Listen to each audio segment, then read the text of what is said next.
Merci beaucoup. Oui, je suis à Ziguinchor, effectivement, qui, comme je l'ai rappelé tout à l'heure, est ma ville d'adoption, parce que c'est ici que j'ai obtenu mon baccalauréat. Il y a plein de personnes que j'ai rencontrées ici, que j'ai connues quand j'étais au lycée. Donc, ici, on peut dire que je suis chez moi. Je suis là sur l'invitation de Ndam et de Djenkou Fouladou, qui vont organiser une conférence demain qui porte sur l'agriculture, l'environnement et l'utilisation de biofertilisants. Donc c'est un thème qui vient à son heure, c'est un thème d'actualité. Et donc pour les encourager, je suis venu ici pour les rencontrer, pour leur garantir de mon soutien en tant que d'abord fils du Fouladou, puisque ce sont des enfants du Fouladou aussi qui sont à Ziguinchor, mais aussi pour leur dire que le ministère de l'Agriculture et de l'Équipement rural est à côté de la jeunesse du Sénégal pour le développement d'une agriculture moderne et une agriculture qui soit porteuse d'émergence. Donc c'est pour cela que je suis là aujourd'hui. Des programmes du gouvernement, je les exhorte à s'organiser pour pouvoir compétir dans tous les programmes du gouvernement. Je veux par exemple parler de la délégation rapide à l'emploi pour les jeunes et les femmes, la DER.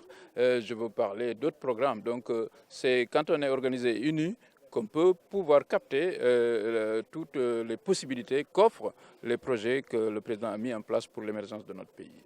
Oui, comme je vous ai dit, un par un, c'est difficile pour nous d'avoir en tout cas des projets qui sont viables. Donc s'ils arrivent à se regrouper, ils seront crédibles, ils seront peut-être compétitifs pour obtenir des financements et être accompagnés par des structures comme le ministère de l'Agriculture et de l'Équipement rural. C'est ce qu'il fait depuis toujours. Nous sommes au début de l'hivernage. L'État, ce qu'il fait, c'est mettre en place des intrants pour, en tout cas, l'hivernage qui est actuellement là. Il se trouve qu'effectivement, il y a des retards qui sont mitigés. Hein. Par exemple, on a vu que cette nuit, il a plu à Ziguinchor, toute la Casamance a été arrosée, je pense, jusqu'au Saloum. Il faut espérer que ça va continuer.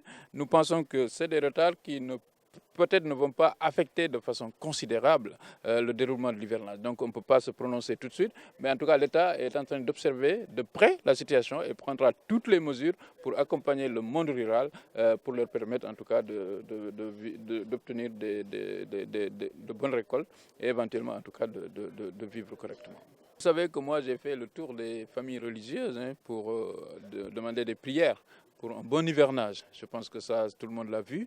Et donc ça, je ne peux pas aller partout. Mais partout où ces initiatives sont faites, le ministère de l'Agriculture leur dit, les encourage et considère qu'on doit, en tout cas, en tant que croyant, prier pour qu'on puisse avoir un hivernage qui soit un hivernage fait de baraka.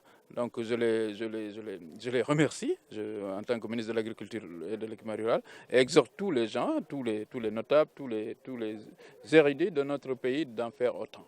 Ouais, vous savez, je ne sais pas vous, mais normalement, un agriculteur, il vit avec les récoltes de l'année dernière jusqu'à quand même aux récoltes prochaines. Donc, je pense que si l'hivernage de cette année n'est pas bon, il impactera plus tard. Donc, de toute façon, l'État est en train d'observer.